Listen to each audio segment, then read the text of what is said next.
So again, welcoming all of you from different University of Bihar, students and teachers from Aryabhat Knowledge University, College of Commerce, Arts and Science, Patliputra University, Patna University, Bir Commerce University, Ellen Mithila University, and other colleges of Vaisalis.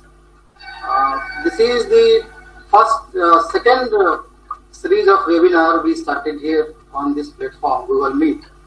The main purpose of this webinar is to, first I tell is one thing, that we will be organizing 4 kinds of series on the Google Meet. First is the popular lecture series, which we already started, and this lecture series is the second one of the popular lecture series. Second one, we decided that there will be a lecture, a particular lecture, very special lecture for history of science in Indian context. We will be saying story about the invention and all. Third, that we will be organizing time to time workshop on the Google Meet. And the fourth is we will be organizing the short-term courses on technologies. So this is the plan of the Bihar Society. And now in the popular lecture series, first lecture series was organized last week in 27 January. This was taken by Gopal Sharma on a very popular topic, that is how to write research papers. So research paper writing skill, the first webinar was. This second webinar is on the very basic topic of physics, that is what is the wave function and what is the Schrödinger equation, how he will relate the wave function to the quantum mechanics. So I won't take much time on this one, because I am also the student of physics, and here there are more very big professors from different college and university from physics. So being a student, I will be completely watching your lecture as a student, and now I will be asking Santoshji to start. He will be moderating whole the session. And he will be telling first about the motto, about the N.K. Pandey sir, and then Pandey sir will start his presentation. After the presentation, there will be one-to-one interaction with Santoshji and Pandeyji by the students and the teachers, so that they will clear their doubts. And I will request all the students and teachers that even if they have a silly question, they can ask, because silly question may give you many points to become a very good person. So now over to Santoshji. Thank you, Vibhuti. Am I audible? Yes. Yes, go ahead. Okay.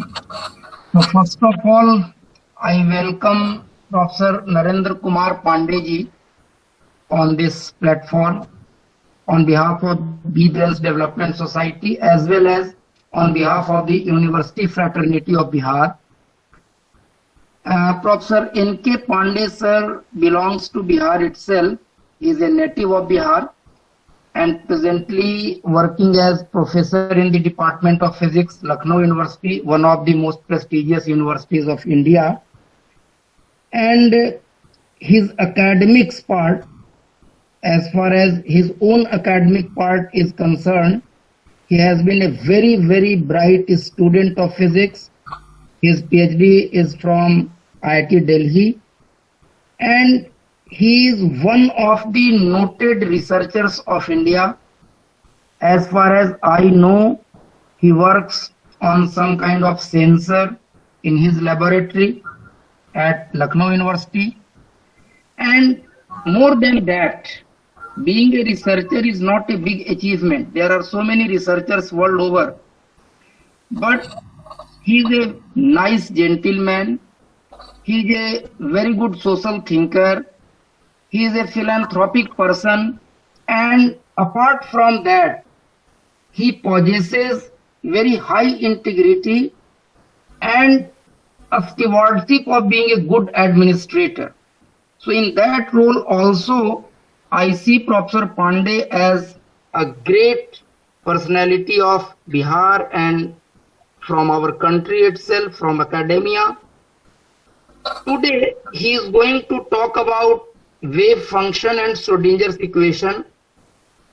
Vibhuti told me, I think 3-4 days back, that in this webinar, Professor N.K. Pandey is going to talk about wave function and Schrodinger's equation. And as in the introduction part of today's webinar, Vibhuti told that this is a very basic topic of physics. But I have a little reservation in telling like that. Maybe it is a very basic topic from the physics hierarchical point of view, but I think it is one of the most complex topics of physics, and a very few people correctly understand what a wave function is and what is the meaning of psi, and what about Schrodinger's equation, what kind of wave is it? Is it really some kind of disturbance which is being represented, and everything. If I recollect correctly, one of the noted physicists, and he is one of my ideals also, Nobel Prize winning physicist Professor Richard P. Feynman, once told that when someone tells me that I am trying to understand quantum mechanics and I am enjoying it, then I understand that that fellow does not understand anything about quantum mechanics. And when someone tells me that I am feeling difficulty in understanding or comprehending the delicacies and mysteries of quantum mechanics, then I do understand that that fellow is understanding something about quantum mechanics. So that kind of subject is it, and especially for beginners, it is a great challenge. But I know the capabilities of Professor Pandey, and we are going to enjoy a lot from his lecture about wave function and Schrodinger's equation. I very humbly request Professor N.K. Pandey ji to please start his talk. Pandey sir, please. Thank you very much, Dr. Santosh. And I also have heard about the Feynman, what he said on quantum mechanics. But my perception is very simply that any subject is difficult if you don't understand it, or if you have not been made to understand it, or if you have not got a good teacher to make you understand, then that subject, even if it is a history or Hindi or English, they are tough. So understanding something makes it easier. So today's topic basically I have taken just because this is one of the topics, that is wave function, that basically confuses many of the students. Many see quantum mechanics, the relationship between the classical mechanics and quantum mechanics, as a knee-jerk change from classical to quantum. And some people see it that quantum mechanics is nothing but the continuity from the classical mechanics. So I will try to have a linkage between what the classical mechanics is and what the quantum mechanics is. So I just like to share my slides first of all. Yeah. यहाँ ठीक है sir. हाँ ठीक है, अब ठीक है. So हम इसके पहले, आज का टॉपिक शुरू करने से पहले हम थोड़ा सा हल्का बैकग्राउंड लेना चाहेंगे. Let us say this is photoelectric effect. ये फोटोइलेक्ट्रिक इफेक्ट में क्या होता है कि हम अल्ट्रावायलेट के रेंज में रेडिएशन को मेटालिक सरफेस पर जब डालते हैं तो वहां से इलेक्ट्रॉन्स निकलते हैं. लेकिन ये जो हमारा इलेक्ट्रोमैग्नेटिक वेव है, ये तो वेव है, और ये जब पड़ रहा है इसके अंदर में एक मेटल सरफेस पर पड़ रहा है, तो वहां से जो इलेक्ट्रॉन्स निकल रहे हैं, इस फेनोमेनन को इलेक्ट्रोमैग्नेटिक वेव थियरी से एक्सप्लेन नहीं किया जा सकता था.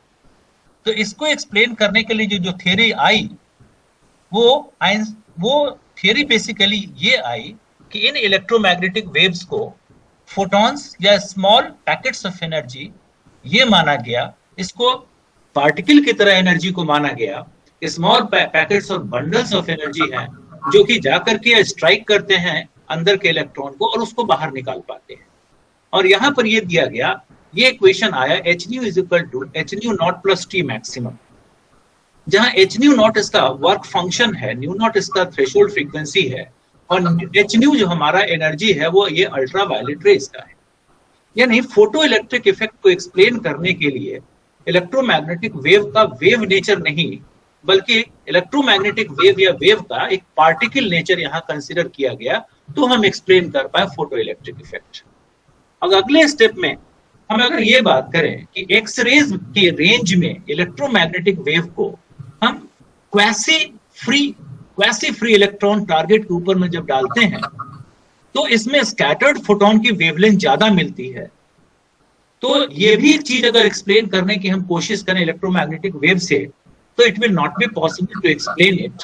इसमें दो बातें आती हैं कि जो स्कैटर्ड रेडिएशन आता है, उस स्कैटर्ड रेडिएशन में एक तो ओरिजिनल वेवलेंथ रहता है और दूसरा रहता है higher wavelength. Now the presence of original wavelength can be explained on the basis of electromagnetic wave theory, but certainly the presence of higher wavelength cannot be explained on the basis of electromagnetic theory. Here also we have to consider that these X-ray, they are in terms of the photons or small packets or bundles of energy, bursts of energy, they are striking with the electron. We take the conservation of energy principle. We consider the collision of the photons with the electrons as billiard ball-like collision, and then we are able to explain the Compton effect. That means in both of these one, what we find is that the electromagnetic waves, they are behaving like particles, the photons, the massless particles. But we have a third experiment to share, and that is the Davison and Germer experiment. Here you have the electrons coming from an electron gun hitting onto a nickel target, and then we are monitoring the scattered beam. The thing is that these electrons are behaving like waves, and therefore they are exhibiting the characteristic wave-like property, that is, they are showing, manifesting maxima and minima. Now let us see. So if we consider the electromagnetic waves as having small packets or bundles of energy called the photon, then the energy of the photon is given by E is equal to h nu is equal to hc by lambda. Then the energy is also given by the formula E is equal to square root m naught square c power 4 plus p square c square. And because it is a massless particle, so m naught will be 0. So the energy, the photon does not have the rest mass, so E is equal to pc. Now if we equate hc by lambda and pc, then we get the final expression lambda is equal to h by p. Now this is the relationship that describes, that gives the relationship between the wavelength, which is the property of a wave, and p, the momentum, that is the property of a particle. So this relationship exhibits the relationship of the wave and particle, that we will see a little bit later. So what are the conclusions we are having from the experiments that we have seen? Photoelectric effect and Compton effect. What do they say? Waves could behave like particles and make collision with other particles like a billiard ball collision. And the other experiment, Davison and Germer experiment, what does that say? Moving particles like electrons could behave like waves. These are the conclusions from these ones. Now, according to classical physics, microscopic particles like electrons are simply solid spherical balls of matter. Whereas quantum physics replaces this picture with something alien to our sensibilities. It says that rather than being in one place, an electron is located in a diffuse cloud of probabilities. So what we see as a single localized particle is a diffuse particle, we can say over here. It is localized, it is located in a spread, not at a single point. So it is, an electron is located in a diffuse cloud of probabilities. That is, if we go for the uncertainty principle, that is, we associate a wave with a moving particle. We call it the Broglie wave or the matter wave.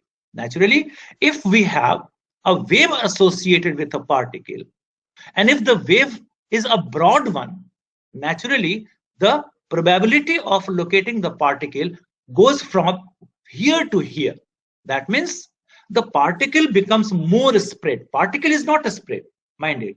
When we say that the particle is a spread, it's not be taken literally. It means the wave associated with a particle is a spread. So if the wave spread is large, the uncertainty of locating the particle becomes more. And if we have a narrow wave, packet, then location of the particle becomes easier to understand, but the wavelength of the wave associated becomes more uncertain. And this particular wave, the de Broglie wave, or what we call the matter wave, that is associated with a moving particle. So this cloud, that is the wave associated with an electron, is represented mathematically by the wave function. This very cloud is associated, that is associated with the electron. This is what we represent mathematically by the wave function.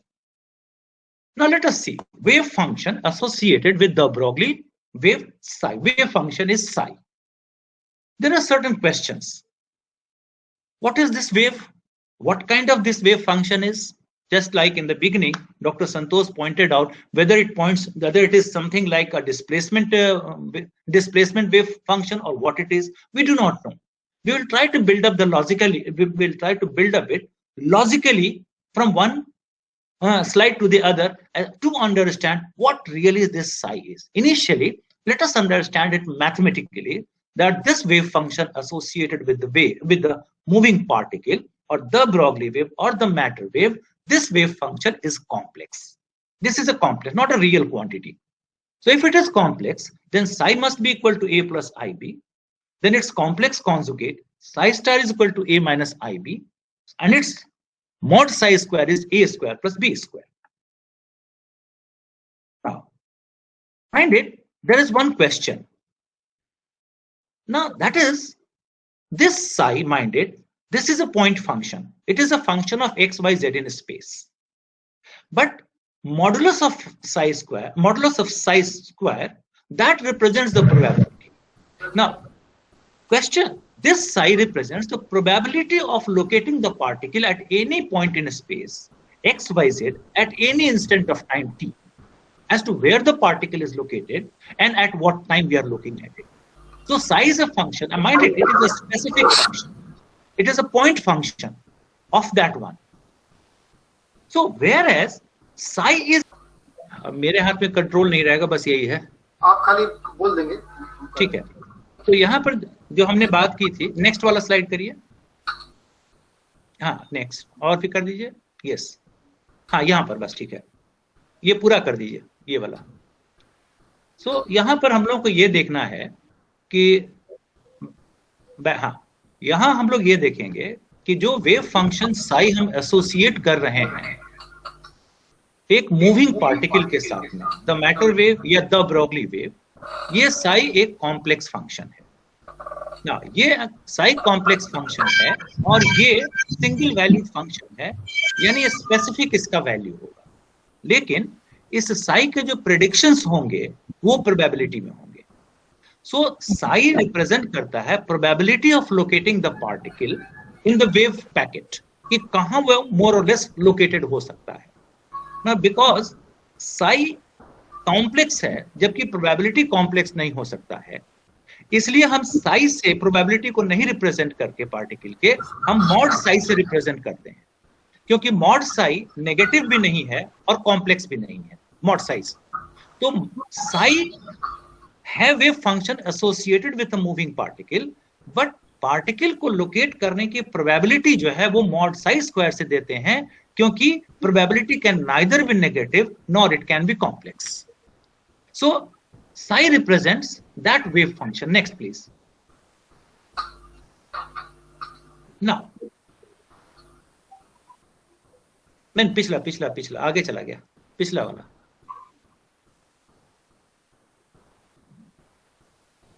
हाँ, अब question, अगला सवाल ये उठता है कि ये जो हमारा जो वेव फंक्शन है या द ब्रॉगली वेव एसोसिएटेड है उस किसी मूविंग पार्टिकल के साथ, इसका स्पीड क्या होगा. तो एक नॉर्मल कॉमन सेंस ये कहता है कि चूंकि एक वेव जो एसोसिएटेड है मूविंग पार्टिकल के साथ, द ब्रॉगली वेव, ये उसके साथ एसोसिएटेड है, तो जो पार्टिकल का स्पीड होगा वही स्पीड होगा द ब्रॉगली वेव का. नेक्स्ट. अब हम लोग थोड़े से इस चीज को कोट करते हैं. हम जानते हैं lambda is equal to h by mv. E is equal to h nu is equal to mc square. So nu is equal to mc square by h. That means अगर हम स्पीड हम उस wave का consider करने की W is equal to new lambda, यहां हमारे पास में न्यू निकला और यहां हमारे पास में लैम्डा निकला, तो ये अगर हम निकालते हैं this speed comes out to be c square by v. यानी जो वेव एसोसिएटेड है मूविंग पार्टिकल के साथ उसका speed c square by v यानी greater than the speed of light आता है. ना इज इट प्लॉजिबल? क्वेश्चन है कि क्या यह संभव है. इसका आंसर इसको बड़े सिंपल तरीके से आप ये दे सकते हैं. दो चीजें होती हैं, एक होती है फेज स्पीड, एक होता है ग्रुप स्पीड. ना फेज स्पीड वो है जिससे कि फेज ऑफ द वेव वो मूव करता है और ग्रुप स्पीड वो है जिससे पार्टिकल या टोटल एनर्जी मूव करता है. बट नेचुरल है कि आप फेज स्पीड को अपने माइंड के साथ में एसोसिएट कर सकते हैं. कि जैसे अभी हम यहाँ बैठे हैं लखनऊ में और हम अभी सोच लें कि हम आपके साथ पटना में बैठे हैं. ना physically it is not possible. तो phase can move from here to there with the speed of light और greater than the speed of light. But physically जो मैं हूं I can not be there in Patna with you right now. So group speed जो होता है वो energy का speed होता है, वेव का जो स्पीड होता है वो ग्रुप का स्पीड होता है. और जो फेज स्पीड होता है वेव के साथ एसोसिएटेड फेज होता है जिसको माइंड से मैं एसोसिएट कर रहा हूं, वो फेज का speed greater than the speed of light हो सकता है. Next, so the Broglie wave has a speed greater. Now how to represent a wave associated with a moving particle? जो सबसे इंपॉर्टेंट पॉइंट ये है कि भाई हमने ये कहा कि एक वेव एसोसिएटेड है मूविंग पार्टिकल के साथ. तो सवाल ये है कि अगर वेव एसोसिएटेड है तो ये वेव है किस तरह का. Now can a sinusoidal wave like y is equal to a sin omega t minus kx, can a wave like this represent the wave associated with a moving particle? Naturally चूंकि particle एक localised entity है तो उसके साथ में associated wave को भी एक लोकलाइज्ड होना पड़ेगा उसके साथ एसोसिएटेड. जबकि y is equal to a sin omega t minus kx जो है ये एक प्लेन वेव है, प्लेन प्रोग्रेसिव वेव है. और ये प्लेन प्रोग्रेसिव वेव जो है एक्सटेंड करता है from minus infinity two plus infinity. Naturally, our particle is a localized entity. So the wave associated with the particle cannot be extended from minus infinity to plus infinity. So a sinusoidal wave like y is equal to a sin omega t minus kx, this can never represent a group wave or a wave associated with a particle. It has to be a localized. So one thing we are ruling it out right now, that is y is equal to a sin omega t minus kx, a plane progressive wave that extends from minus infinity to plus infinity cannot be associated with a moving particle or the Broglie wave. Next. So then how to represent it? Then a wave packet is a small packet or short burst or envelope of localized wave action that travels. Basically क्या है कि हम consider करते हैं दो waves, दो plane progressive waves like y is equal to a sin omega t minus kx, दूसरा y is equal to a sin omega plus delta omega into t minus k plus delta k into x. यानी दोनों की frequency में slight difference है, very small difference. जैसे दो tuning fork है, एक 250 हर्ट्ज का है, एक 252 हर्ट्ज का, 250 and 252 hertz. So we consider two such waves और दोनों का सुपरपोजिशन हम कंसीडर करते हैं. We consider the superposition of these two waves. Then what do we get? Next, please. Now, this is धीरे-धीरे. This is first one. आप देखिए, अगर आप देखेंगे, this is psi 1. एक वेव है, हमारा साइनसॉइडल वेव है. psi 1 is equal to a cos omega t minus kx. That is this one. दूसरा वेव है psi 2 is equal to a cos omega t plus delta omega t minus k plus delta k into x, and that is represented by this.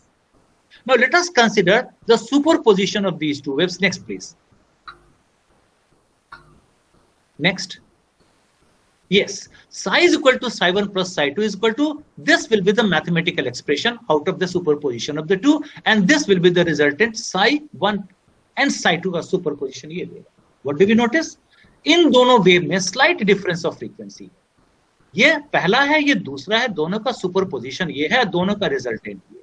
Mind it, इस तरह का एक wave packet this can be associated with a moving particle, यानी एक moving particle के साथ associated the Broglie wave जिसकी हम बात कर रहे हैं, वो ऐसा दिखने वाला लोकलाइज्ड वेव हो सकता है जिसमें इसकी प्रोबेबिलिटी यहां से यहां तक कहीं भी होने की हो सकती है। तो particle may be located from one point two the other. पर करिएगा, ये जो सुपरपोजिशन ऑफ टू वेव्स जो हम दिखा रहे हैं, जिससे हम एक वेव पैकेट को रिप्रेजेंट कर रहे हैं, it is just like I can tell you the simply beats phenomenon of sound से आप कंपेयर कर सकते हैं। 11th और 12th में जो पढ़ते हैं बीट्स, क्या होता है बीट्स में? एक होता है 250 हर्ट्ज का, एक होता है 252 हर्ट्ज का। अब जब आप पहले वाले ट्यूनिंग फॉर्क को वाइब्रेट करते हैं तो कैसी आपको साउंड सुनाई देती है? साउंड सुनाई देती है एक हमिंग, कैसा हम, एक यूनिफॉर्म साउंड आपको सुनाई देगा कॉन्टिन्यूअस। अगर आपने दूसरा ट्यूनिंग फॉर्क 252 हर्ट्ज का अगर आपने चूज किया, उसको अगर आपने प्लग किया, वो वाइब्रेट किया, आपको क्या सुनाई देगा? एक दूसरा, कैसा? दोनों की फ्रीक्वेंसी स्लाइटली डिफरेंट होगी, दोनों एक हमिंग साउंड देगा। अब दोनों को एक साथ प्लग करके दोनों को एक साथ वाइब्रेट करें, क्या सुनाई देगा?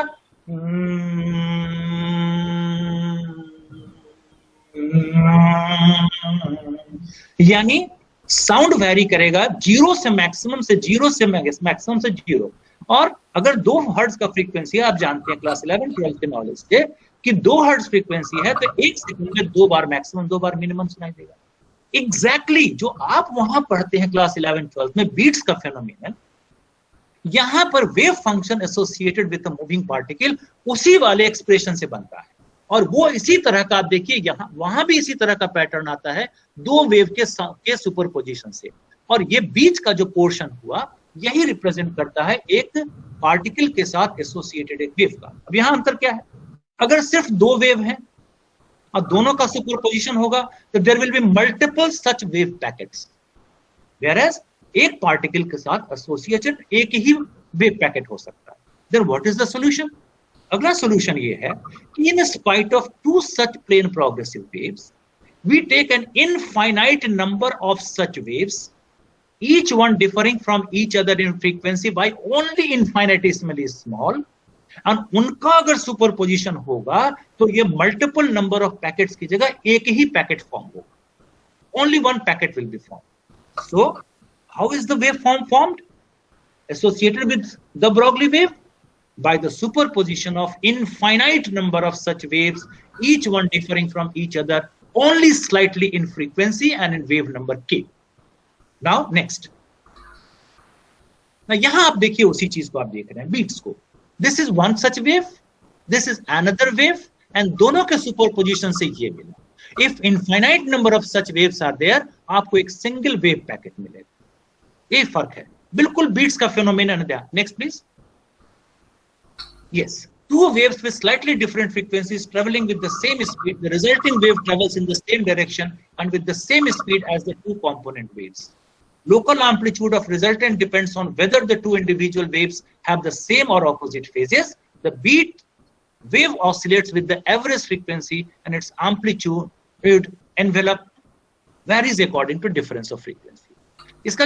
इसका जो पिछला प्लीज बैक, इसका जो कवर देख रहे हैं ये ग्रुप स्पीड को बता रहा है, और इसका अंदर का ये देख रहे हैं ये फेज स्पीड को बताएगा। और जो आप बीट्स में देख रहे हैं वही चीज जो 11th 12th में पढ़ते हैं उसी का कॉन्टिन्यूटी वेव फंक्शन के रूप में आपको क्वांटम मैकेनिक्स में मिलता है। नेक्स्ट, सो वो हमने 2 के साथ इसी तरह से multiple number of such infinite number of waves हो तो superposition of many plane waves क्या देगा? A single wave packet. Next, now let us go back. हमने कहा था कि speed greater than speed of light क्या है? Omega is equal to twice pi nu. Now here nu is equal to mc square by h because h nu is equal to mc square 2 pi, and this m can be written as m naught, actually it is m naught by h 1 minus v square by c square square root. Similarly k is equal to 2 pi by lambda etc. we can write down. Next, तो अगर हम simple mathematics में करें, गौर करिए, omega by k is coming out to be c square by v, and omega by k y is equal to a sin omega t minus kx में omega by k is the phase speed, जिसको मैंने mind के speed के साथ में किया कि मैं अभी पटना में पहुंच गया मेंटली। तो this W is equal to omega by k is the speed of greater than the speed of light, ये फेज स्पीड है। और जो ग्रुप स्पीड है जिससे वेव ग्रुप आगे बढ़ता है, जिससे एनर्जी बढ़ता है, that is given by d omega by d k. अगर आप यहां से डिफरेंशिएट करके निकालेंगे, this will come out to be the speed of the wave particle. So group wave is equal to the speed of the particle, phase speed is greater than the speed of light, may be. Next, अब ये देखिए, जो मैंने अभी आपको wave packet दिखाया उसी को साक्षात रूप में इसको देखा जाए एनिमेशन के साथ। This is propagation of a wave packet.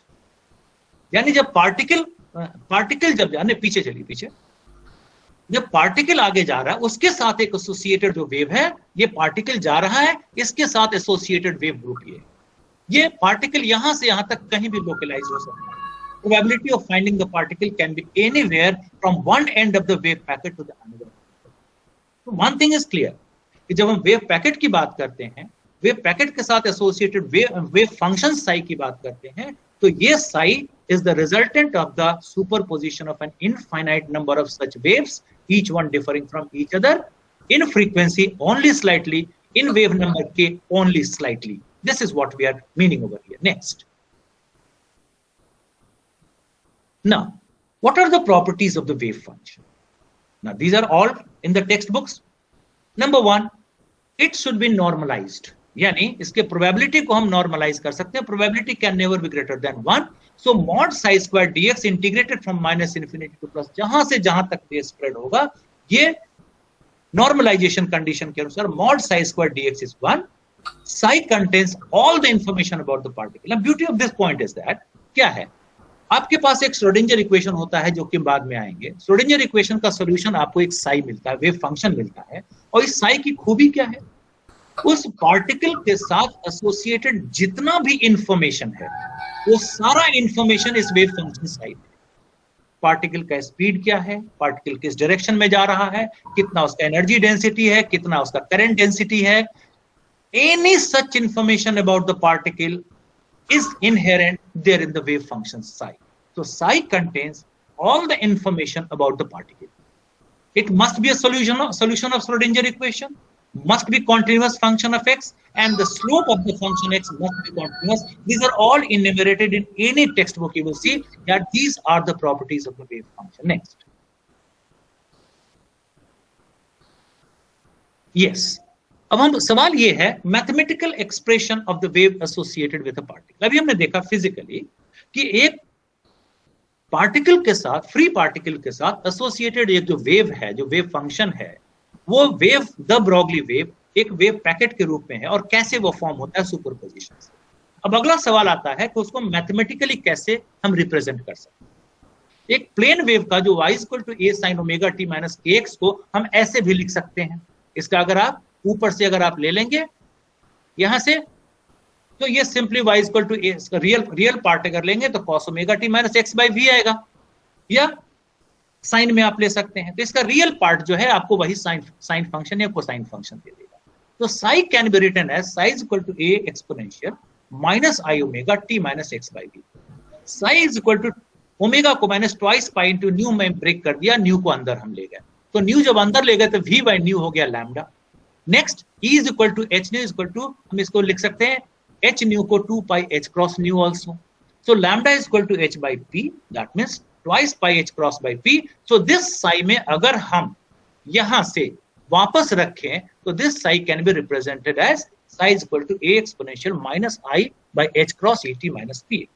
मतलब अब गौर करिएगा, एक हमने वेव इमेजिन किया minus infinity two plus infinity, free wave था, क्या था, y = a sin omega t minus kx, या एक्सपोनेंशियल में उसी को लिखे तो ऐसे minus infinity two plus infinity. Similarly अगर हमारे पास एक फ्री पार्टिकल है, फ्री पार्टिकल का मतलब क्या हुआ, कोई फोर्स उस पर लगा नहीं है, मतलब किसी भी पोटेंशियल से अफेक्टेड नहीं है, किसी भी दूसरे पार्टिकल के साथ उसका इंटरैक्शन नहीं है, ऐसा एक फ्री पार्टिकल है। उस फ्री पार्टिकल का मोशन हो रहा है और फ्री पार्टिकल का मोशन के कारण उसके साथ एसोसिएटेड एक वेव है। तो उस वेव का इक्वेशन, द ब्रॉगली वेव का इक्वेशन, उसका वेव फंक्शन साई कैसे लिखेंगे, तो वो लिखेंगे Sai = a exponential minus i by h cross et minus px। मतलब ये जो पार्टिकल जिसकी हम बात कर रहे हैं, जो फ्री पार्टिकल, अभी इस पर कोई इंटरेक्शन नहीं है, फॉर्म हुआ था फिजिकल सुपरपोजिशन से। मैथमेटिकली कैसे लिखेंगे, तो psi equal to a exponential minus i by h cross e t minus p x. यहाँ ई उसकी एनर्जी और पी उसका मोमेंटम एसोसिएटेड। तो वन थिंग फिजिकली कैसे फॉर्म होगा सुपरपोजिशन से, दूसरा मैथमेटिकली कैसे लिखेंगे, दो चीजें हमने पहले स्टैब्लिश की। नेक्स्ट द वेव इक्वेशन, पिछला वेव इक्वेशन। अब हम लोग क्या देखते हैं, अब यही समझने की चीज है, क्वांटम को समझना है तो ये पॉइंट पर बड़ा फोकस करना है। क्या है एक वेव इक्वेशन, क्या होता है, एक second order linear partial differential equation होता है for the description of waves as they occur in classical physics, such as mechanical waves like water waves or sound waves or electromagnetic waves। सबका एक wave equation लिखने का एक तरीका होता है। ये सारे फील्ड में फिजिक्स के मिलेगा, केमिस्ट्री के मिलेगा, मैथमेटिक्स के मिलेगा, acoustics, electromagnetism, fluid dynamics, everywhere you will get the wave equation. Next क्या है ये वेव इक्वेशन, अभी बात करते हैं, और हम उसको श्रोडिंगर वेव से इसको रिलेट करेंगे। ये एक सिंपल सा एक यहां पर एक ट्रांसवर्स वेव को जनरेट किया गया है by giving a jerk to the rope. दूसरे एंड पर इसको फिक्स किया गया और यहां से जर्क दिया गया, यहां ट्रांसवर्स वेव इसमें प्रोपिगेट किया। ये प्रोपिगेशन डायरेक्शन है, ये पार्टिकल के मोशन का डायरेक्शन है। अब मजेदार बात क्या है, एक छोटा सा पोर्शन लेकर के इस पर हम टेंशन वगैरह को लेकर के इसका एक वेव इक्वेशन डिराइव करते हैं। Mind it, this wave equation derivation is there in every text book you will go through. हर बुक में ये है, और वो है क्या डिराइवेशन, वो नेक्स्ट प्लीज, वो डिराइवेशन ये मिलेगा। पिछला ये क्या है भाई, the wave equation for a stretched string क्या है, del 2y del x square is equal to mu by t del 2y del t square। mu mass per unit, length है, t tension in the string है, और ये जो हुआ this is the wave equation. Mind it, अगर आप y को e से रिप्लेस कर देंगे तो ठीक यही चीज इलेक्ट्रोमैग्नेटिक वेव इक्वेशन बन जाएगी। प्रेशर से रिप्लेस कर देंगे तो प्रेशर वेव इक्वेशन बन जाएगा। अगर फ्लूइड डायनामिक्स में ले जाएंगे तो फ्लूइड डायनामिक्स का वेव इक्वेशन बन जाएगा। In every branch of physics this equation you will encounter, and I will show that इसी का एक्सटेंशन श्रोडिंगर इक्वेशन है। नेक्स्ट, नाउ ये जो वेव इक्वेशन है, for example in a string, इसका एक सॉल्यूशन होता है, और हम लोग जनरली साइनसॉइडल सॉल्यूशन प्रीफर करते हैं। ऐसा होता है, all solutions are of the form y is equal to some function f t plus minus x t plus minus mu by t under root x, जहां under root t by mu उसका speed है। और ये the wave equation for a stretched string can be written like this। यही आप पढ़ते हैं हर एक जगह पर, del 2y del x square is equal to 1 by v square del 2y del t square। और ठीक यही चीज अगर आप पढ़ते हैं, अगर इलेक्ट्रोमैग्नेटिज्म में जाते हैं वैक्यूम में, तो del 2e del x square is equal to 1 by c square del 2e del t square। और इसका सॉल्यूशन एक साइनसॉइडल होता है। अगर राइट पॉजिटिव x में जा रहा है तो x minus vt, negative x में जा रहा है omega t minus k plus kx etcetera. तो this is the expression for a wave equation, जिसका सॉल्यूशन साइनसॉइडल हम लोग ऐसा लेते हैं। यहां y क्या है, y represents the displacement of the string. String का किसी भी पोजीशन x पर कितना डिस्प्लेसमेंट हो रहा है, ये चीज हमारा डिस्प्लेसमेंट y रिप्रेजेंट करता है एक स्ट्रिंग में।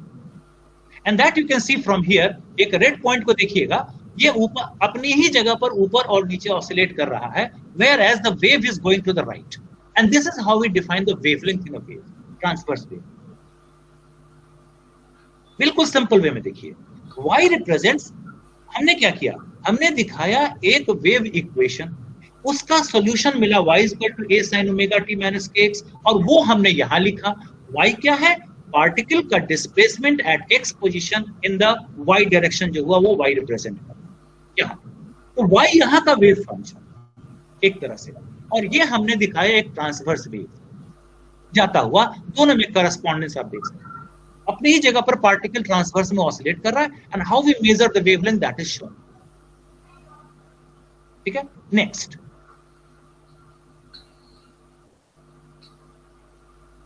ठीक। अब एक चीज और भी आप स्टूडेंट्स के दिमाग में बहुत ज्यादा आता है कि भाई ये बताइए कि साइनोसॉइडल वेव हम जिसको y = a sin omega t कहते हैं, एक स्ट्रिंग में तो वो वेव साफ साफ दिख जाता है, जैसे अभी मैंने दिखाया पिछले वाले स्लाइड में कि भाई ट्रांसवर्स है। सवाल यह है लॉन्गिट्यूडिनल वेव जैसे इसमें कंप्रेशन और रेरिफैक्शन में है, ये लॉन्गिट्यूडिनल वेव भी हम कैसे करके साइन फंक्शन से लिखते हैं भाई, वो ट्रांसवर्स कैसे दिखेगा? अब वेरी सिंपल थिंग जो बच्चे नहीं समझ पाते।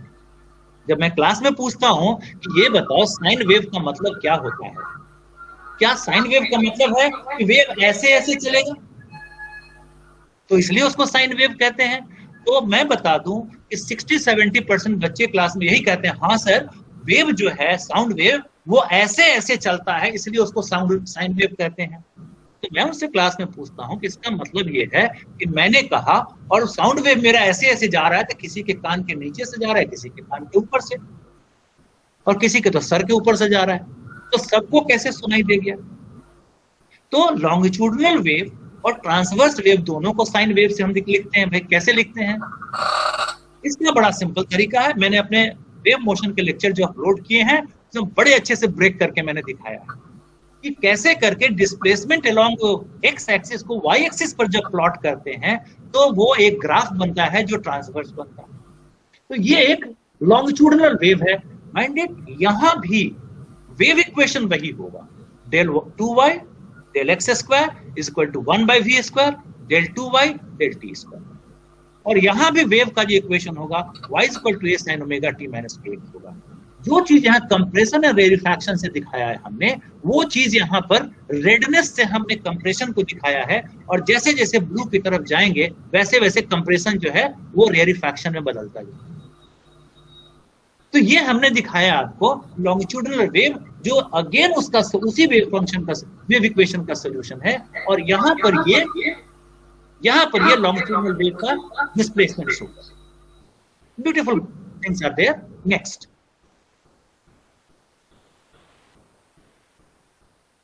अब ये देखिए, आप ये तो आपने उसमें देखा, ठीक उसी को करस्पॉन्ड करिए। भाई क्या है, एक स्ट्रिंग को आपने ऑसिलेट किया, मोड्स ऑफ ऑसिलेशन जो होते हैं इसी तरह का तो देखते हैं आप।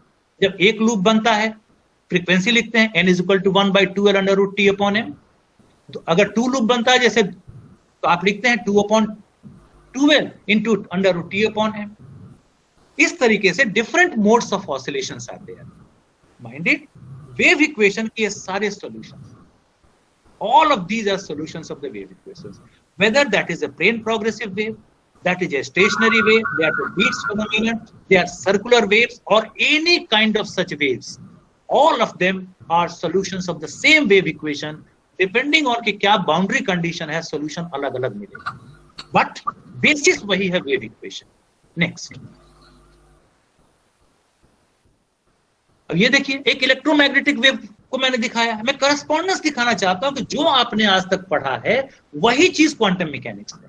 ये देखिए, एक इलेक्ट्रोमैग्नेटिक वेव का वेव इक्वेशन यही लिखते हैं, यही उसका सॉल्यूशन है, और ये ट्रांसवर्स इलेक्ट्रिक और ये मैग्नेटिक फील्ड है, और ये इसका प्रोपेगेशन डायरेक्शन है। देखिए एग्जैक्टली बिल्कुल सिंपल लैंग्वेज में बात कर रहा हूं, जो आपने आज तक पढ़ा है वही क्वांटम मैकेनिक्स है, मैं ये दिखाना चाहता हूं। नेक्स्ट फिर ये आपको ज्यादा क्लियर करेगा। देखिए एक इलेक्ट्रोमैग्नेटिक वेव को देख लीजिए, ये भी वही है ट्रांसवर्स नेचर में, इलेक्ट्रोमैग्नेटिक वेव, कोई फर्क नहीं है, ये भी सॉल्यूशन है उसी वेव इक्वेशन में। Next,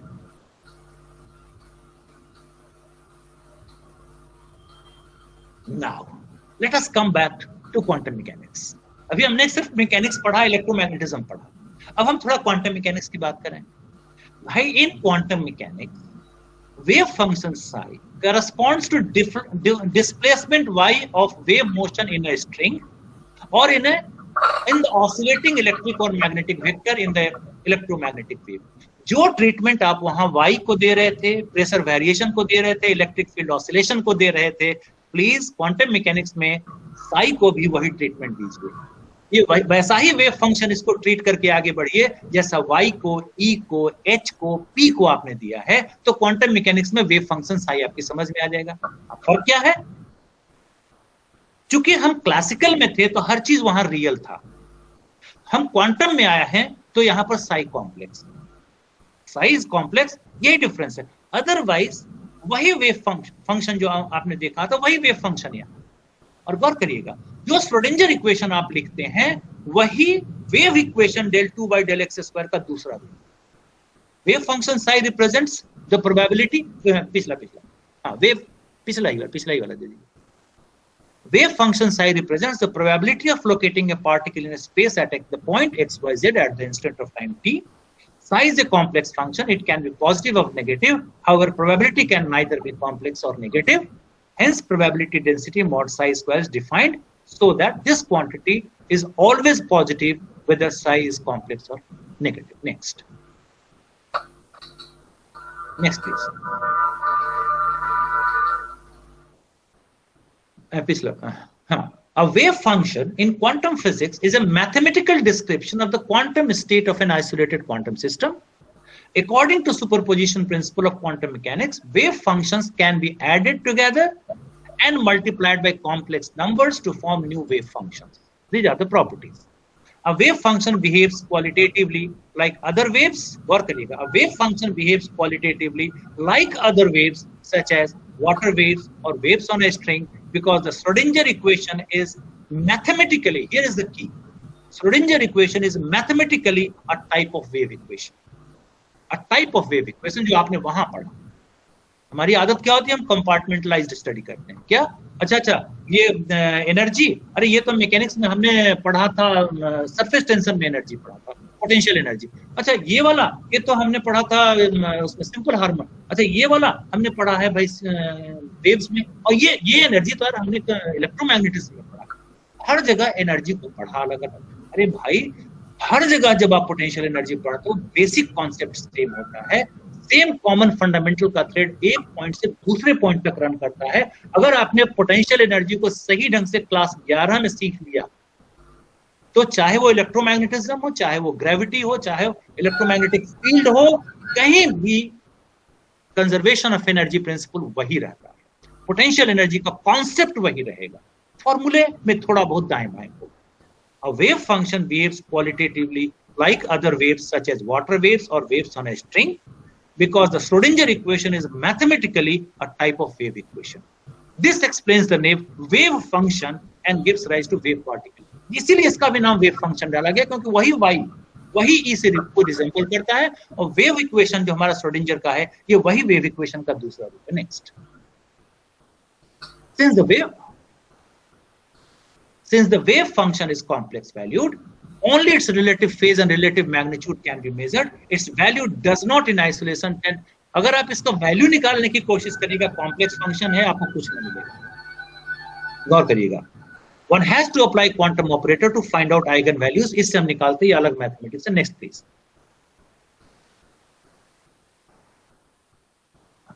Now let us go to Schrodinger equation step by step. Very simple way.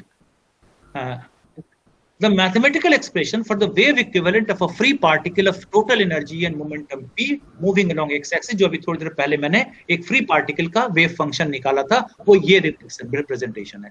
psi is equal to a exponential minus I by h cross et minus px. All the terms are known.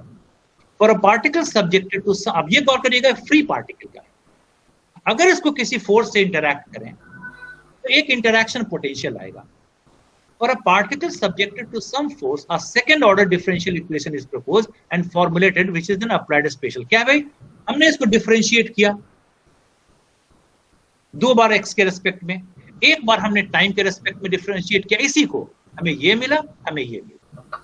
del 2 psi del x square is equal to minus p square by h cross square psi and del psi del t is equal to minus e by h cross psi. Next, हमें क्या मिला? अब हमने इसमें energy principal लगाया, E is equal to p square by twice m v, यानी total energy is kinetic energy plus potential energy. Sai से through out multiply कर दिया, दिस बिकम्स दिस वन। फिर हमने क्या किया, पिछले E साई हमारा क्या निकला, पिछले वाले से गौर करिएगा, पिछला जो एक्सप्रेशन जो निकाला था वहां साई से मल्टीप्लाई करेंगे तो E साई इतना आएगा, और p स्क्वायर को साई से मल्टीप्लाई करेंगे इतना आएगा जो पिछले स्लाइड में था, और फिर जब हम इसमें डाल देंगे तो ये निकल के आएगा। And this is time dependent Schrodinger equation. H cross by I del psi del t h cross square by twice m del 2 psi del x square minus v psi. This is the Schrodinger time dependent Schrodinger equation. अब यहाँ पर एक छोटा सा सवाल आता है, next slide please. एक यहाँ पर छोटा सा सवाल आता है, बहुत सिंपल सा सवाल। ये 3 डायमेंशन में इस तरह का निकलेगा, उसी को अगर बढ़ा दें वो 1 डायमेंशन था, ये 3 डायमेंशन में आ जाए। अब ये डिराइवेशन जो हमने श्रोडिंगर इक्वेशन किया, इसके a problem with derivation of Schrodinger equation.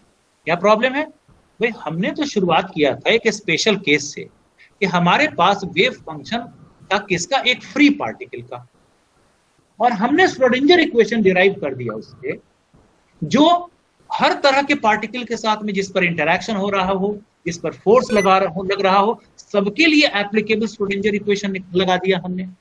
तो आर वी राइट? क्योंकि हम एक जनरल एक्सप्रेशन से हम स्पेशल केस डिराइव करते हैं, एक स्पेशल केस से हम जनरल केस नहीं डिराइव करते हैं। तो सवाल ये है कि क्या हमारा अप्रोच सही है कि हमने एक स्पेशल फ्री पार्टिकल से हमने ऐसा इक्वेशन डिराइव किया जो एप्लीकेबल है all kinds of particles interacting and non interacting? Is it justified? Next please.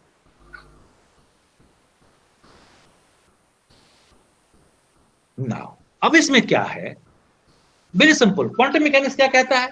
हमारे पास कोई तरीका नहीं है ये एस्टैब्लिश करने का कि जो श्रोडिंगर इक्वेशन हमने स्पेशल केस से जनरल केस निकाला वो सही है या गलत है।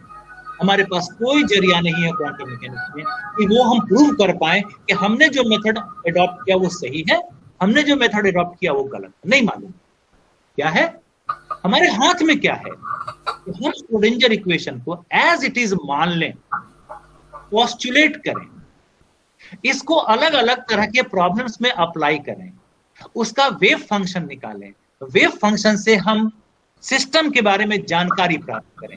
अगर हमारी जानकारी सही निकल के आती है, मैच करती है रियलिटी से, तो श्रोडिंगर इक्वेशन सही है। अगर हमारी जानकारी मैच नहीं करती है तो श्रोडिंगर इक्वेशन सही नहीं है। लेकिन यह प्रूव करना कि जो श्रोडिंगर इक्वेशन हमने डिराइव किया वो सही है कि नहीं तरीका, ये हम कर ही नहीं सकते। इसका मतलब क्या हुआ? Very simply, Schrodinger equation is a postulate in itself and therefore it can not B derived from first principle. ये एक अपने आप में पोस्टुलेट है, जैसे सेकेंड लॉ ऑफ थर्मोडायनेमिक्स है। आपने कहीं पढ़ा है सेकेंड लॉ ऑफ थर्मोडायनेमिक्स का डिराइवेशन? नहीं पढ़ा है। क्यों? वो पोस्टुलेट है, वो अकाट्य सत्य है। तो श्रोडिंगर इक्वेशन भी उसी तरह से एक अकाट्य सत्य है। आपको इसको अप्लाई करके टेस्ट करना है वेदर इट इज करेक्ट और it is incorrect. If it is giving you the correct results, accept it. If it is not giving you the correct results, discard it. But it cannot be derived from the first principle. Rather, it represents the first principle in itself. अपने आप में postulate. Next. This equation is a postulate in the same sense as the postulate of special relativity or laws of thermodynamics. None of these postulates can be derived from some other principle.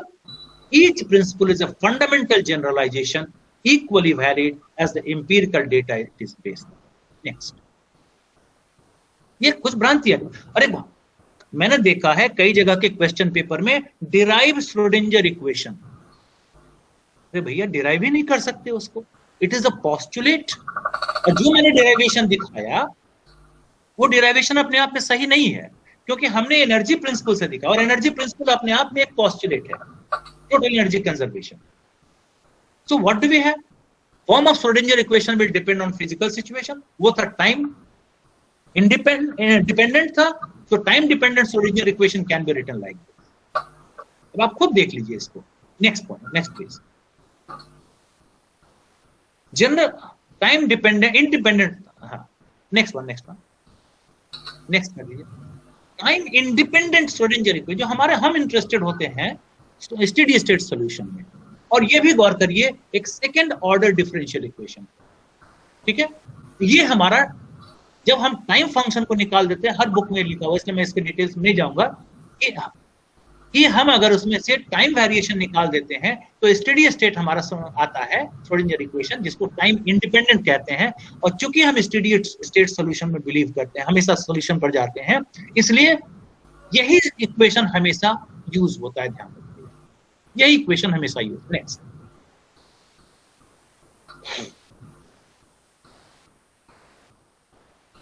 तो इसका कैसे derive करते हैं? Very simply, यहां से लेकर के दो पार्ट में ब्रेक करते हैं, psi as a function of t रखते हैं और फिर निकाल करके टाइम इंडिपेंडेंट श्रोडिंगर इक्वेशन ये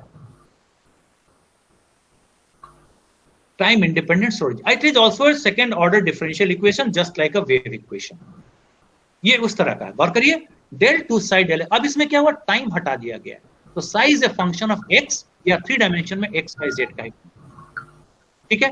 ई का टोटल एनर्जी है, वी इज द पोटेंशियल है। और इसी के सॉल्यूशन से हम लोग इसी का सॉल्यूशन करते हैं डिफरेंट कंडीशंस में, चाहे पार्टिकल इन अ बॉक्स हो, चाहे स्टेप पोटेंशियल हो, चाहे स्क्वायर वेल पोटेंशियल हो, या आपका मान लीजिए रेक्टेंगुलर पोटेंशियल हो, किसी भी तरह का वेरिएट पोटेंशियल हो, चाहे आपका टनलिंग इफेक्ट हो, हर जगह हम इसको अप्लाई करते हैं।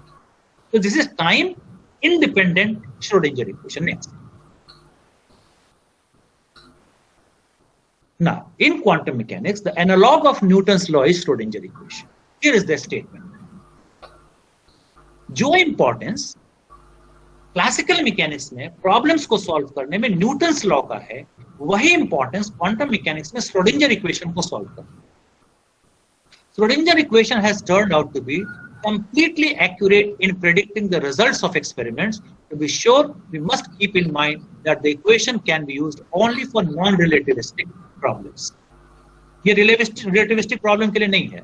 The wave function is the most complete description that can be given of a physical system. Solution to Schrodinger's equation describe not only molecular, atomic or subatomic systems, but also macroscopic systems, possibly even the whole universe. हर जगह ये equation applicable है। What is Newton's law to the classical mechanics? Schrodinger equation to the quantum mechanics. In next, अब let us apply to a particle in a box. अब बड़े आसानी से देख लीजिए, पूरा प्रॉब्लम एक ही पेज में दिखा दिया गया है। ये पार्टिकल इन अ बॉक्स है, फ्री पार्टिकल है, ये इन्फिनिटी है पोटेंशियल, ये कंडीशन है, ये उसका सॉल्यूशन निकल के आएगा, बुक्स में आपको मिल जाएंगे, और ये उसका वेव फंक्शंस है n इज इक्वल टू 1 जो वर्क करिए। अब यहीं पर देखने वाली बात, इफ यू रिमेंबर, एक स्ट्रिंग जो कि दोनों एंड पर बंधा हुआ था, और उसमें जो हम लोगों ने उसके मोड्स ऑफ वाइब्रेशन देखे थे, गौर करिए, पहला तो यही था, दूसरा यही था, तीसरा यही था, चौथा यही था। यानी पार्टिकल इन अ बॉक्स जो क्वांटम मैकेनिक्स में हम प्रॉब्लम को सॉल्व कर रहे हैं श्रोडिंगर इक्वेशन से, ठीक वही चीज हम वेव इक्वेशन को सॉल्व करके हम वेव का जो इक्वेशन निकालते हैं, एक स्ट्रिंग जो दो एंड से बंधा हुआ हो, दोनों के मोड्स एक ही मिलेंगे, वेव फंक्शन सिमिलर मिलेंगे। दैट इज द ब्यूटी कि हम वहां क्लासिकल मैकेनिक्स में जो पढ़ रहे थे, एक स्ट्रिंग जो कि दो एंड पर फास्टेंड है, बंधा हुआ है, उसमें जो हमारे ट्रांसवर्स वेव का मोड्स है, और यहाँ जो हमको एनर्जी लेवल्स के जो वेव फंक्शंस मिलते हैं, साई 1, साई 2, साई 3, साई 4, ये एग्जैक्टली वही है जो आपने वहां पर उसका देखा है ऑसिलेशन, एग्जैक्टली वही। ये उसके वेव फंक्शंस हो गए, और ये एनर्जी वर्सेस वेव नंबर अगर आप प्लॉट करते हैं, तो ये particle in a box on a single slide आपको पूरा सोल्यूशन मिलेगा। बीच के तो मैथमेटिक्स को मैंने स्किप किया है फॉर ब्रीविटी पर्पसेस, वेरी सिंपली। और ये वेव फंक्शंस है, एंड ब्यूटी आपको नेक्स्ट वाले पेज में दिखाई देगा, next page, next one, yes, here it is, particle in a box. अब आप देखिए तो ये ऑसिलेशन वही है ना जो मोड नंबर 1 का था वहां पर, ये मोड नंबर 2, ये मोड नंबर 3, ये दोनों को मैंने करस, this is vibration of a string, इसके डिफरेंट मोड्स हैं, and this is vibration, this is एक पार्टिकल इन अ बॉक्स का वेव फंक्शन दिखाया गया है, and you see the correspondence between the two. Everything is simply self-explanatory. ये wave function, ये particle back and fourth move कर रहा है, इसके साथ एसोसिएटेड एक डॉ ब्रॉगली वेव है, डॉ ब्रॉगली वेव को वेव फंक्शन ये रिप्रेजेंट कर रहा है 1 2 3 4, और ये एक स्ट्रिंग जो दो एंड्स पर बंधा हुआ है, उसका जो वेव्स को दिखाता है वो यहाँ पे बिल्कुल corresponds to classical mechanics, and this is quantum mechanics. Next, similarly अगर 2 डायमेंशनल बॉक्स में जाएंगे तो वेव को आपको वेव फंक्शंस इस तरह से मिलेंगे, जो कि मैथमेटिकली आप कहीं देख सकते हैं। नेक्स्ट ना, एक छोटा सा पहले रिव्यू लेते हैं, क्या है Newton's mechanics versus quantum mechanics. क्या है, size complex mod size square represents a probability density, just the way we have y and e for displacement and electromagnetic waves. Psi is the wave function of the wave associated with a moving body, that is the Broglie wave. Speed of the Broglie wave is same as the speed of the body. Next.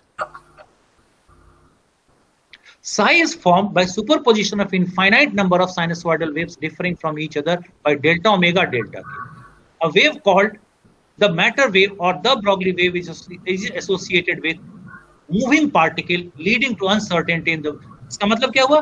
The moment you associate a wave with a particle, you introduce an uncertainty in the location of the particle. Naturally वो spread हो गया.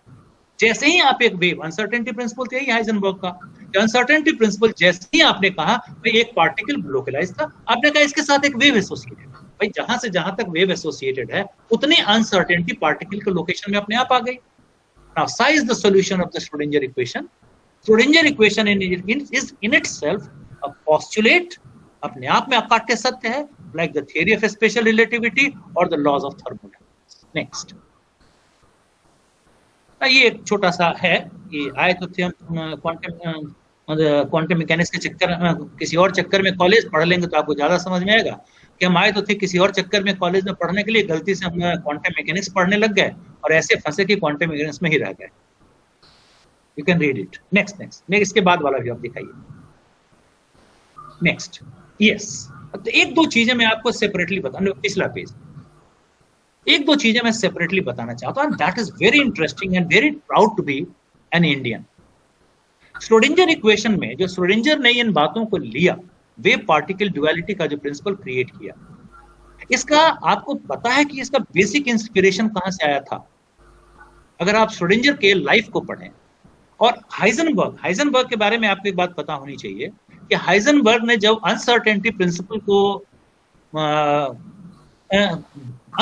Principal बनाया था, जब उसको propagate किया था, तो he was very very uncertain, क्योंकि वो खुद ही बिलीव करने को तैयार नहीं थे कि कोई पार्टिकल कभी वेव और कभी पार्टिकल की तरह से बिहेव कर सकता है. He was himself not very very convinced. बहुत शेकी थे उस समय कि अगर इसको हम पब्लिश करेंगे तो कैसा क्रिटिसिज्म साइंटिफिक वर्ल्ड में आएगा. And during that time, Heisenberg had come to India and he met Rabindranath Tagore. और रविंद्रनाथ टैगोर के साथ उनका डिस्कशन हुआ था वेदांत फिलॉसफी पर. और वेदांत फिलॉसफी में आत्म और ब्रह्म के बारे में जब उन्होंने सुना कि ब्रह्म ही सब कुछ है और आत्म भी जो है, उसी में आत्म और ब्रह्म का जो है सिमिलैरिटी जो आपस में है, तो आत्म और ब्रह्म का जो कॉन्सेप्ट उनको मिला कि सब कुछ ब्रह्म है और आत्म भी ब्रह्म ही है, ये जब उनको मिला और इंडियन फिलॉसफी को उन्होंने समझा, तो उसको समझने के बाद में उनको पूरा कन्विंस्ड हो गए वेव पार्टिकल ड्युअलिटी के बारे में. And then he propagated his uncertainty principle. That is one point. Secondly, ये जो वेव पार्टिकल ड्युअलिटी का जो श्रोडिंगर इक्वेशन जिससे आया है, श्रोडिंगर इक्वेशन में जो श्रोडिंगर ने अपने लाइफ में पूरा लिखा है कि Schrodinger was highly inspired by Indian Upanishad. He was highly inspired. क्यों? ये उपनिषद कहता है कि भाई आत्म is same as Brahma, Brahma is same as आत्म. एक ही सिंगुलर रियलिटी है, वो है ब्रह्म. आत्म भी उसी के रूप है. तो ठीक उसी तरह से दुनिया में हर चीज वेव्स, और एज एन ऑब्जर्वर जब हम उसको ऑब्जर्व करते हैं तो वेव्स का जो कोलैप्स होता है, जो श्रोडिंगर का फेमस कैट का प्रॉब्लम है, कोलैप्स होता है, तो कोलैप्स हम देखते हैं जो कि रियलिटी नहीं है, हमारे कॉन्शियसनेस पर दिखाई देता है. मीनिंग कि हम जो देखते हैं वो एक माया है. श्रोडिंगर ने आत्म इज इक्वल टू ब्रह्म को ही अपने वेव पार्टिकल ड्युअलिटी में सिमिलैरिटी पाई और पूरे लाइफ उन्होंने इसी को फॉलो किया है. और उनको जो स्ट्रेंथ वेव पार्टिकल ड्युअलिटी में मिला है वो उपनिषद से मिला. So I will quote some of the things. Quantum physics insists that reality exists as waves. Reality में waves हैं quantum physics के अनुसार. Particle नहीं है. क्या है? And wave particle duality arises due to our observation. जब हम waves को observe करते हैं तो ये observation का process waves का collapse करता है एक में और हमको particle की तरह दिखाई देता है. Quantum physics insists that reality exists as waves and wave particle duality arises due to our observation. Because we cannot perceive the true wave nature of reality हम वेव नेचर को नहीं देख सकते, our observation reduces it to an incomplete reality we see. The reduction is what we know as collapse of wave function. According to Upanishad, Brahma alone exists. Everything we see around us is Maya, or distortion of Brahma caused due to our ignorance of the imperfect senses. The Chandogya Upanishad says all this is Brahma. Everything comes from Brahma. Everything goes back to Brahma, and everything is sustained by Brahma. Next. On this Schrodinger ने क्या लिखा है? Interesting. There is only one thing, and that what seems to be the plurality is merely a series of different aspects of this one thing produced by deception, the Indian Maya. The same illusion is produced in a gallery of mirrors में खड़े होते हैं, and the same way Gauri Shankar Mount of Everest turned out to be the same peaks in from different valleys. So Schrodinger ने क्या infer किया? उपनिषद से there is obviously only one alternative, the unification of minds of consciousness. The multiplicity is only apparent. In truth, there is only one mind. This is the doctrine of Upanishad. Next and last perhaps. So Schrodinger ने conclude किया, in every conference he ended with this equation. Sometimes it is also called Schrodinger's second equation, and that is Atma is equal to Brahma. He was so influenced by Indian epics, especially Upanishad, and last Upanishad, that is the Vedanta. So he said Atma is equal to Brahma. The emergence of Maya thus maps to the collapse of wave function. Emergence of Maya जो Indian Upanishad में है और collapse of wave function दोनों में similarity दिखाई. Quantum physics eliminates the gap between observer and observed. Upanishad said that observer and observed are the same things. Next. जो संतोष जी ने शुरू में कहा था, I think I can safely say that nobody really understands quantum mechanics, and this is what Richard Feynman says. Neither me nor you, not anybody. So thank you very much for your kind attention. And this is my YouTube link. If you go, you can get large number of lectures on that, on quantum mechanics and wave motion. Yes, thank you.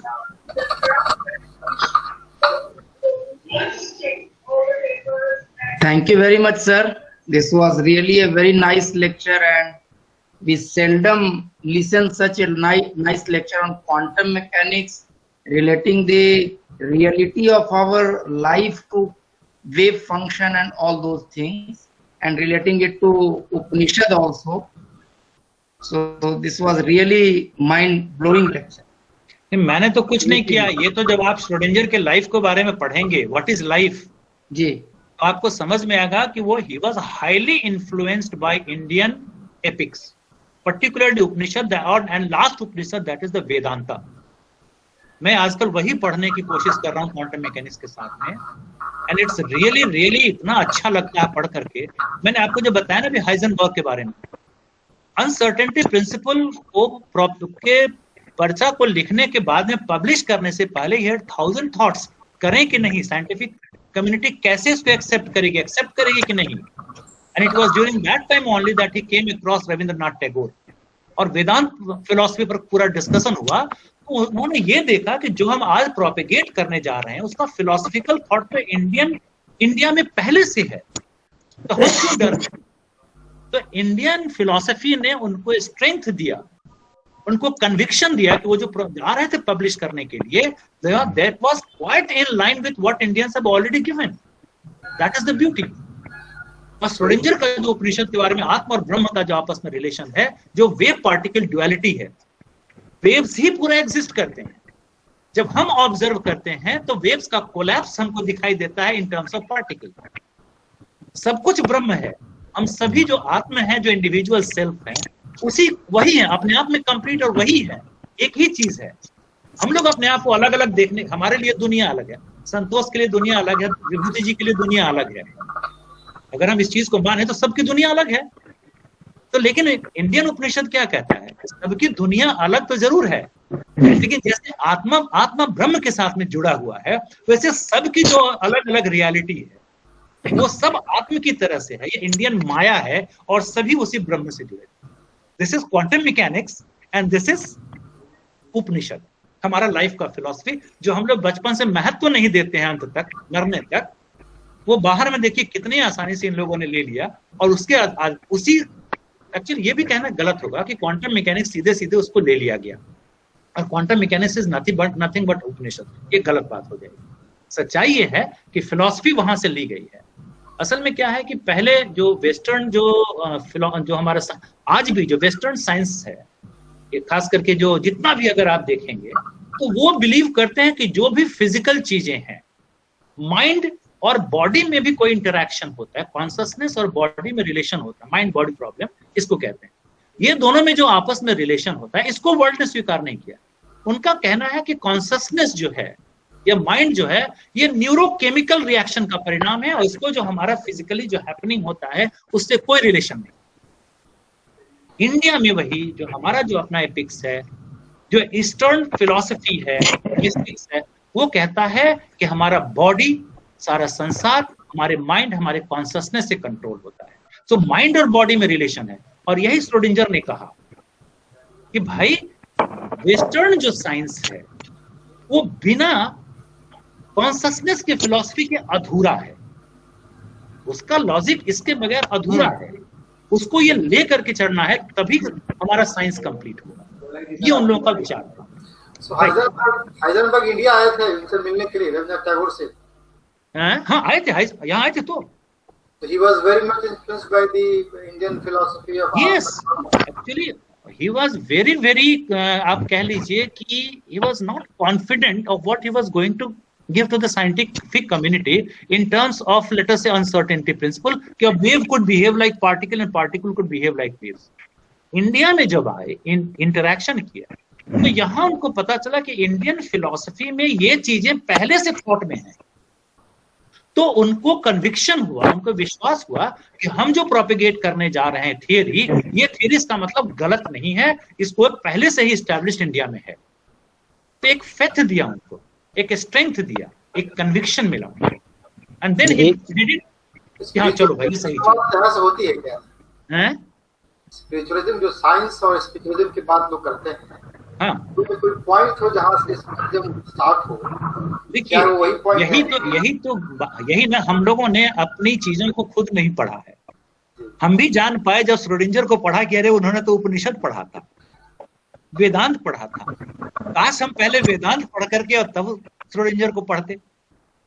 तो कहीं हम कमी कर रहे हैं, अपनी ही चीजों को भूल रहे हैं। आजकल मैं ज्यादा पढ़ रहा हूँ कि एंशिएंट इंडिया में, मिडिएवल इंडिया में इंडियन साइंस कैसा था।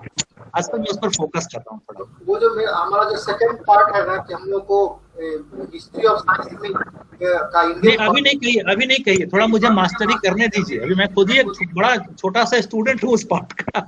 भविष्य में जरूर हम करेंगे उसको, लेकिन अभी मैंने उसको पढ़ना शुरू किया है। मैं उधर में थोड़ा सा रिसर्च बेस्ड भी करना चाहता हूँ, अपने आप को उस एरिया में थोड़ा सा फाइंड आउट करना चाहता हूँ। एक review article sir, science and spirituality के टर्म्स में इसको सर लिख दीजिए, अच्छा रहेगा ये। अरे तो एक काम करिए ना राकेश जी। जी sir. On this topic let us collaborate. ठीक है सर, हो जाएगा। कैसा रहेगा? आप आ जाइए उधर से, संतोष भी आ जाए, एक आध लोग और जोड़िए, और इस मतलब इंडियन जो फिलॉसफी है जो साइंस के साथ में डील करती है, let us do something on that, find out something, paper उसमें पब्लिश करिए 2-4। हमें लगता है बहुत जल्दी कैच करेगा ये। हाँ सो तो है सर। एक क्वांटम वर्ल्ड पर वर्मा सर का भी बड़ा अच्छा लेक्चर है इसी तरह का। हाँ क्वांटम वर्ल्ड पर यार, इसमें तो जितना आप डीप जाइएगा उतना ही अच्छा लगेगा। सही बात। कोई क्वेश्चन है किसी का? Yes, any question. देखिए मैंने सिर्फ इतना बताने की कोशिश की है कि जो आप क्लासिकल मैकेनिक्स में पढ़ते हो उसको भूल मत जाओ, कंपार्टमेंटल स्टडी मत करो। उसी का एक्सटेंशन सारा का सारा कॉन्सेप्ट आपको हायर फिजिक्स में मिलता है। बस सिर्फ इतना बताने की कोशिश की है। जो 11th-12th में पढ़ा है वो खत्म नहीं हो गया ग्रेजुएशन और पोस्ट ग्रेजुएशन में आने से। उसी नहीं दिख रहा संतोष जी? मेरा तो है सामने, संतोष जी का नहीं दिख रहा था। हाँ पूछिए राकेश आकाश आनंद, पूछिए क्या पूछना। हाँ पूछिए।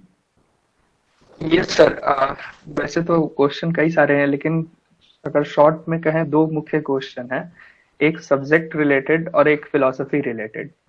पहला क्वेश्चन जो आपने कहा कि साई के इंटरप्रिटेशन को लेकर के, हाँ तो उसमें मैंने कहीं पढ़ा था, साई को जब पहली बार मिलिकन के बाद जो इंटरप्रिटेशन खुद श्रोडिंगर ने किया था, हाँ जिसमें उन्होंने चार्ज डेंसिटी की बात की थी।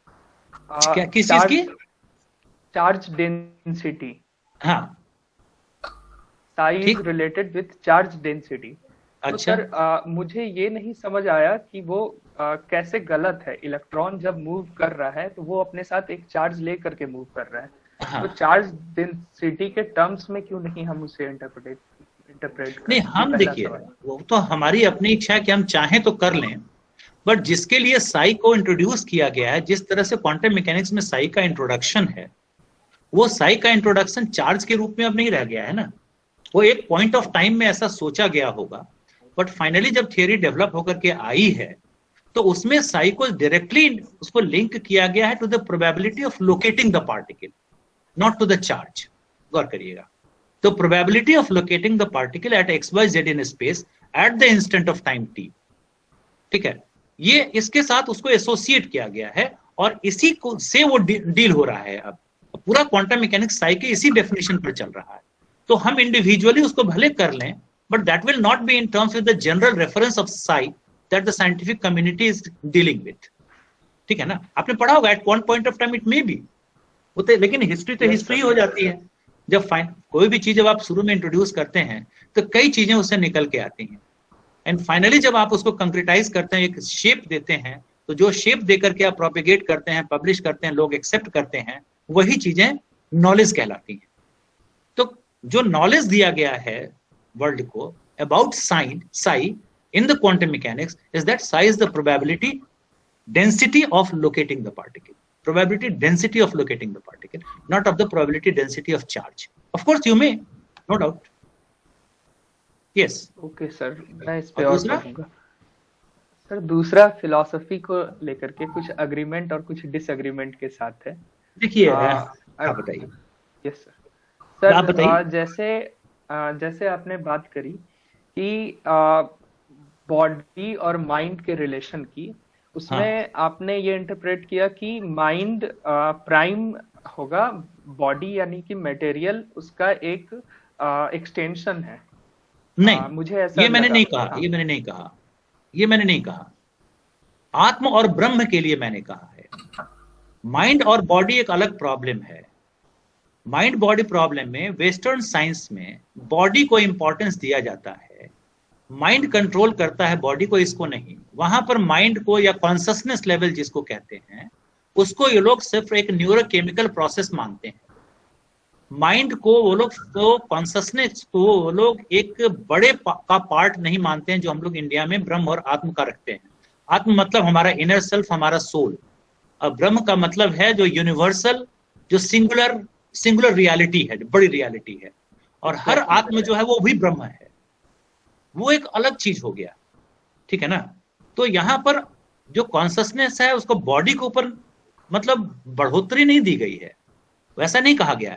इंडियन फिलॉसफी में ये कहा गया है कि दोनों आपस में रिलेटेड हैं, इसलिए किसी भी रियलिटी को देखने के लिए आप कॉन्शसनेस को किनारे नहीं कर सकते। ब्रह्म को भी आपको लेना है और आत्म को भी लेना है, ये कहा गया है। But according to history of science, जब कॉन्शसनेस तो हमेशा मटेरियल के साथ इंटरेक्ट करने के बाद आता है, तो प्राइम तो मटेरियल हो गया इस उसमें। नहीं देखिए कॉन्शसनेस क्या चीज है एक्चुअली। कॉन्शसनेस जो है वो रियलिटी का प्रोजेक्शन है हमारे ऊपर में, जो हम डेफिनेशन हमने पढ़ा, ये मेरा इंटरप्रिटेशन नहीं है, पहली बार गौर करिएगा, ये मैंने जो एज इट इज पढ़ा है वो मैं बता रहा हूँ। कॉन्शसनेस जो है उसका प्रोजेक्शन है रियलिटी का हमारे पास। मेरा कॉन्शसनेस अलग होगा, आपका कॉन्शसनेस अलग होगा, सबकी दुनिया अलग अलग होती है। एग्जैक्टली, मैं इसी की बात कर रहा हूँ। एक डिबेट है, मैं वही डिबेट पे आ रहा था। हाँ बताइए। क्या की गई है कि आप एक अल्टीमेट ट्रूथ है जो एग्जिस्ट करता है, जिसको आप नहीं जान सकते हैं। आजकल फिजिक्स की दुनिया में एक होलोग्राम जो कि हमारे उपनिषद में ब्रह्म है और जो क्वांटम मैकेनिक्स में वेव्स है, हाँ, जिसकी आप बात कर रहे हैं। कोई भी नॉलेज तो अपने स्पेस टाइम के हिसाब से एब्सोल्यूट होता है, वो तो अल्टीमेटली रिलेटिव ही होता है ना। अपने स्पेस टाइम में वो एब्सोल्यूट होगा। तो लेकिन इसी से एब्सोल्यूट तो वर्ड ही मत यूज करिए ना। तब जब आप कह रहे हैं अपने स्पेस टाइम में वो नॉलेज है, तो वो इंडियन माया है जो मैंने पढ़ा है इंटरप्रिटेशन, उसके अनुसार हर किसी की दुनिया अलग अलग है और हर एक की अपनी दुनिया जो है वो एक माया की तरह से, myriads of sun, galaxies and myriads of galaxies, उनके ये सारे के सारे हमें दिखाई देते हैं। इसमें एक डिबेट है, आइंस्टीन ने सवाल कर दिया था इस पर, सवाल कर दिया, यही तो आइंस्टीन का सवाल था। और जो कि उन्होंने ये कहा था कि भाई अगर ऐसा है तो जब ऑब्जर्वेशन हम करते हैं तभी वो हमको दिखता है उस रियलिटी में। इसका मतलब है कि जब हम मून को ऑब्जर्व करते हैं तभी मून एग्जिस्ट करता है, अदरवाइज मून एग्जिस्ट ही नहीं करता है। तो इट्स अ होल डिबेट। जब आप हिस्ट्री ऑफ साइंस पढ़ेंगे तब आप इस डिबेट को पूरे धीरे धीरे मैं भी पढ़ने के प्रोसेस में हूँ, तो जब आप धीरे धीरे पढ़ेंगे तो फिर ये चीजें सामने आएंगी। एंड अगर आप मेरे टच में रहेंगे तो अच्छा ही रहेगा, मुझे आपसे भी थोड़ा सा फीडबैक मिलेगा। सर नहीं सर, मेरा कितना समझ पाता है वो आदमी जब पढ़ता है उसके अपने फ्रेम ऑफ माइंड पर डिपेंड करता है। हो सकता है आप कुछ चीजों को बेहतर अप्रिशिएट करें, हम कुछ कम करें, कुछ को हम बेहतर, कुछ को आप। कोलैबोरेशन का मतलब क्या है सर? आजकल हॉलोग्राम थियरी एक करके चल रहा है जो ये बात कह रहा है कि आप जिस 3 डायमेंशनल वर्ल्ड की बात कर रहे हैं असल में वो उस तरीके से एग्जिस्ट नहीं करता, यूनिवर्स एक हॉलोग्राम है। और वो एग्जैक्टली इसी फिलॉसफी पे आकर के रुक रहा है कि एक अल्टीमेट ट्रुथ है और जिसको आप नहीं जान सकते वो हॉलोग्राम है। तो ये सर अगर इस फिलॉसफी के नजर से देखें तो फिर तो हम ये कह सकते हैं कि ये दुनिया एकदम अननोएबल है, हम जान ही नहीं सकते। फिर साइंस का कहने का मतलब ही नहीं रह गया ना। नहीं तो नहीं, साइंस का अपना लिमिटेशन है ना। साइंस खुद ही एडमिट करता है कि हम अभी कितना जान पाए हैं यूनिवर्स को। इंडिया का ही जो अपना फिलॉसफी है, ये इन्होंने बहुत इतने सोचिए कि सेंचुरीज एगो जिस थॉट को दिया था वो आज साइंस से उसको निकाल रहे हैं, क्वांटम मैकेनिक्स के रूप में उसको दे रहे हैं, ऑब्जर्वेशन और ऑब्जर्वर के बारे में दे रहे हैं, वो आज नॉलेज दे रहे हैं। तो नॉलेज तो हमेशा ही चेंज होता रहता है समय के साथ में, और नॉलेज हमेशा एड ऑन होता रहता है। You can never be having a complete knowledge about anything. और खास करके इस फिलॉसफी, और फिलॉसफी क्या चीज है, आइजनहावर को पढ़िए तो वो कुछ और कहेंगे, आइंस्टीन कुछ और कहेंगे, बोर का कुछ और मॉडल है। आप खाली जो मॉडर्न साइंटिस्ट जितने हुए हैं इन लोगों को ही पढ़ते चलिए, इन लोगों के आपस में कॉन्फ्लिक्ट को देखिए, इन्हीं लोगों के नॉलेज आपस में कॉन्फ्लिक्ट कर रहे हैं। आकाश मुझे लगता है यस सर। आकाश, जो तुम बोल रहे थे ना कि ये जो तुम्हारी थ्योरी है या जो जिस थ्योरी का कॉन्टेक्स्ट तुम दे रहे हो, जिसमें कह रहे हो कि ये दुनिया अननोएबल है, तो उसको एज ए साइंटिस्ट हम दूसरी नजर से देख सकते हैं। हमारा जो ऑब्जर्वेशन का लिस्ट काउंट है ना, उससे छोटे लिस्ट काउंट का वो इंफॉर्मेशन है, इसलिए शायद उसको हम अभी ऑब्जर्व नहीं कर पा रहे। जिस दिन खत्म हो जाएगा उस दिन क्या रहेगा भाई। अब साइंस तो आगे बढ़ता ही जा रहा है ना। साइंस का मतलब क्या है, डेली एक्सपेरिमेंट करो, डेली पोस्टुलेट करो, डेली कुछ फाइंड आउट करो, फिर आगे बढ़ो, लॉजिकली बढ़ते रहो। That's how it's an endless process. कुछ और डिफरेंट क्वेश्चन? एक but it was nice discussing with you प्रश्न। आकाश, आपके साथ डिस्कस करना अच्छा लगा। Yes sir. क्या करते हैं आप? आखिरी क्वेश्चन है सर। मैं फिजिक्स का ही स्टूडेंट हूँ, मास्टर्स कर रहा हूँ अभी। कहाँ से? यही college of commerce arts and science, Santosh sir के साथ। ठीक। हाँ बताओ। सर जैसे आपने कहा कि हमारे पास एक थियोरी पहले थी, उपनिषद में है, लेकिन जब हम पीछे जाकर के देखते हैं तो उपनिषद के दौरान ही कुछ पैरेलल थियोरीज भी रही हैं। फॉर एग्जांपल भारत में चारवाक की थियोरी भी रही है, महर्षि कनाद की मटेरियल थ्योरी, पार्टिकल को लेकर के उनकी फिलॉसफी रही है। ठीक। तो ये उपनिषद के पैरेलल भी जाकर के खड़ी होती है। और उसी टाइम में मेसोपोटामिया, ग्रीक और भी जगहों पर हमें जो थियोरीज मिलती हैं, कुछ आपस में उनका ओवरलैप भी होता है, कुछ कॉन्ट्राडिक्शंस भी हैं एक दूसरे के बीच। तो उसमें फिर हम कैसे ये कंक्लूड करें कि एक ही थियोरी जो होगी, जो आज मतलब ज्यादा साइंटिफिक होगी? अब ये बात बताओ, ये किसने कहा कि आप कंक्लूड कर लो? आकाश, किसने कहा आप कंक्लूड करो? क्योंकि आए दिन आज साइंस के जो जितने पॉपुलर लेक्चर्स या पॉपुलर जर्नल्स निकल रहे हैं उसमें आपकी वॉइस नहीं आ पा रही क्लियर।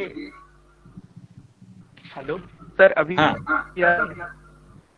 सर आजकल जो साइंस के जितने रिसेंट जर्नल्स निकल रहे हैं या पॉपुलर लेक्चर्स हो रहे हैं, उसमें इस बात को बिना कोई एविडेंस के एकदम इस तरीके से प्रस्तुत किया जा रहा है हर कि एक ही अल्टीमेट फिलॉसफी है जो कि था। क्या नहीं नहीं देखो, वो जब हम कहते हैं कि जैसे आत्म ब्रह्म, तो हम ये भी रेफर करते हैं कि इंडियन सिस्टम हम रेफर करते हैं ना। तो हर जगह का दुनिया का जो नॉलेज है कहां पर है, किस टाइम पर हो रहा है, क्या उस समय की परिस्थितियां हैं, हर चीज पर नॉलेज डिपेंड करता है। अल्टीमेट रियलिटी तो किसी को पता ही नहीं है। अल्टीमेट रियलिटी तो उपनिषद भी आपको कहां कह रहा है कि अल्टीमेट रियलिटी आप जानते हो। अल्टीमेट रियलिटी वो कह रहा है ब्रह्म है। अब ब्रह्म को किसी ने एक्सपीरियंस किया है कि नहीं, हमें नहीं पता है। ऋषि मुनियों ने भी अपने अनुभव से लिखा है, अपने नॉलेज से लिखा है। आज आपका नॉलेज कुछ और है तो आप उसको चेंज कर, साइंस की यही तो खूबी है, बहुत ही डायनेमिक होता है। ये तो स्टैटिक चीज तो है नहीं, ये तो स्टैटिक नहीं है ना, डायनेमिक चीज है। Yes, any more questions? Thank you sir.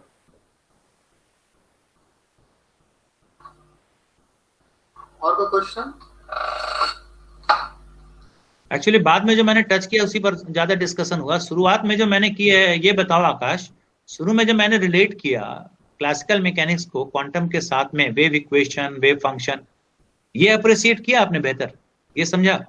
Yes sir, yes sir. ठीक, वो ठीक था ना? मैंने पहले भी पढ़ा, अभी भी अच्छा लगा सर। ठीक है ना, वो तो ठीक है ना, उसी का कॉन्टिन्यूटी है, आपको इस तरीके से देखना है तो चीजें आपको आसान नजर आएंगी। Yes, no more questions?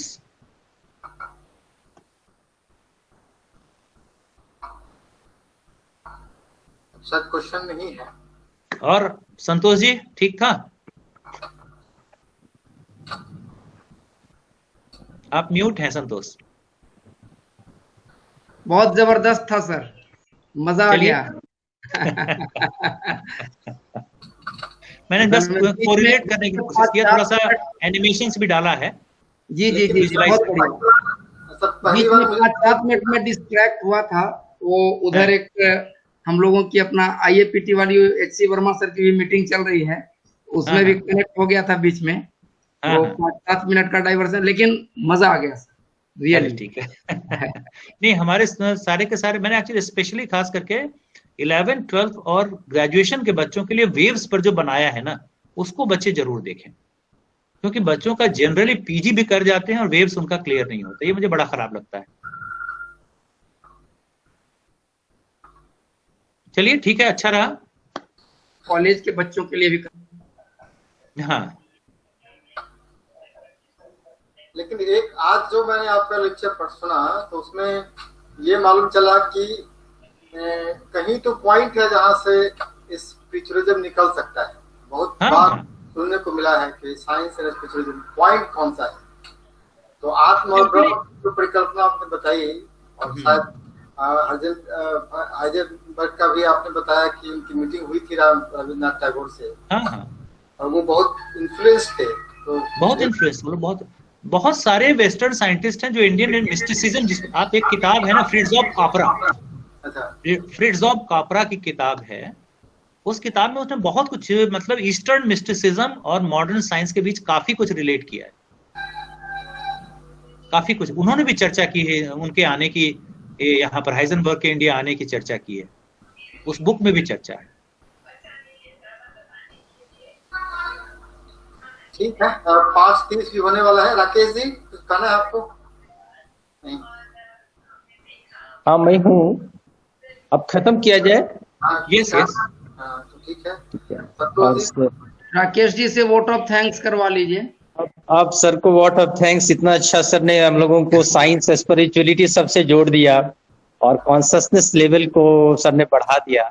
अब वेव फंक्शन में तो त्रिशूल का साइन है भगवान का, तो त्रिशूल है, तब क्या कहा जाए। तो ब्रह्मा विष्णु सब है, तो सबको हम लोग नमन करें, सबको याद करें, और एटम से लेके नैनो टेक्नोलॉजी तक हम लोग सर्च में तो लगे हुए हैं ही। तो सर को बहुत और हमें सबसे अच्छा लगा कि सर पांडे सर हम लोगों के बीच जुड़े रहते हैं, हम लोगों को आशीर्वाद देते रहते हैं, उत्साह बढ़ाते रहते हैं, और बिहार के यंग पीपल भी जुड़े हुए हैं।